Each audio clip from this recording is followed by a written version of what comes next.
দ্বিতীয় বিশ্বযুদ্ধ মানব সভ্যতার ইতিহাসে এ যাবৎকাল পর্যন্ত সংঘটিত সর্ববৃহৎ এবং সবচেয়ে ভয়াবহ যুদ্ধ।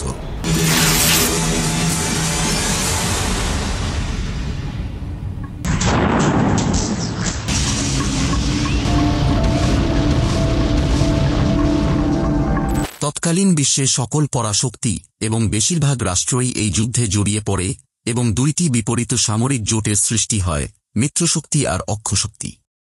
এই মিত্রশক্তি আর অক্ষশক্তি বা কি?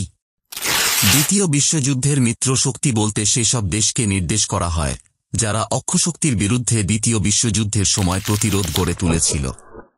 1941 সালের পরে যুক্তরাষ্ট্র, যুক্তরাজ্য, সোভিয়েত ইউনিয়ন এবং চীন মিত্রশক্তি গঠন করে। পরবর্তীতে বৃহৎ রাষ্ট্র ফ্রান্সও মিত্রশক্তিতে যোগ দেয়। এছাড়া Australia, Belgium, Brazil, Canada, Czechoslovakia, Ethiopia, Greece, Bharat, Mexico, Netherlands, New Zealand, Norway, Philippines, Commonwealth, Poland এবং যুগোস্লাভিয়া মিত্রশক্তিতে যোগ দেয়। 1941 সালে যুক্তরাষ্ট্রের তৎকালীন রাষ্ট্রপতি ফ্রাঙ্কলিন ডিলানো রুজভেল্ট মিত্রশক্তিকে জাতিসংঘ নামে প্রচার করেন।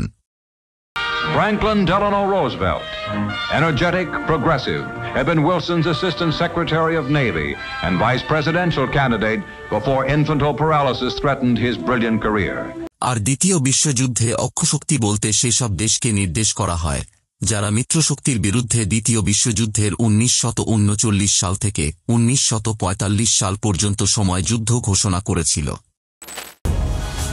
Hitler and his generals conduct a war of destruction in violation of international law.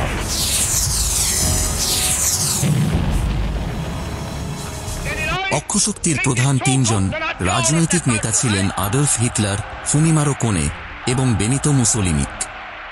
মিত্রশক্তির মতোই অক্ষশক্তিতেও বেশ কিছু দেশ নাম লিখিয়ে যুদ্ধ চলাকালেই তা প্রত্যাহার করে নেয়। এই মহাসমরক দ্বিতীয় বিশ্বযুদ্ধকে ইতিহাসের সবচেয়ে বিস্তৃত যুদ্ধ বলে ধরা হয়, যাতে 30টি দেশের সব মিলিয়ে 10 কোটিরও বেশি সামরিক সদস্য অংশগ্রহণ করে। অংশগ্রহণকারী রাষ্ট্রসমূহ খুব দ্রুত একটি সামগ্রিক যুদ্ধে জড়িয়ে পড়ে এবং সামরিক ও বেসামরিক সম্পদের মধ্যে কোনোরকম পার্থক্য না করে তাদের পূর্ণ অর্থনৈতিক, বাণিজ্যিক ও প্রযুক্তিগত সক্ষমতা প্রয়োগ করা শুরু করে। পৃথিবীর ইতিহাসে একমাত্র পারমাণবিক অস্ত্রের প্রয়োগ প্রভৃতি ঘটনায় কুখ্যাত এই যুদ্ধে প্রায় 5 কোটি থেকে 8.5 কোটি মানুষ মৃত্যুবরণ করে। এসব পরিসংখ্যান এটাই প্রমাণ করে যে এটাই পৃথিবীর ইতিহাসে নৃশংসতম যুদ্ধ।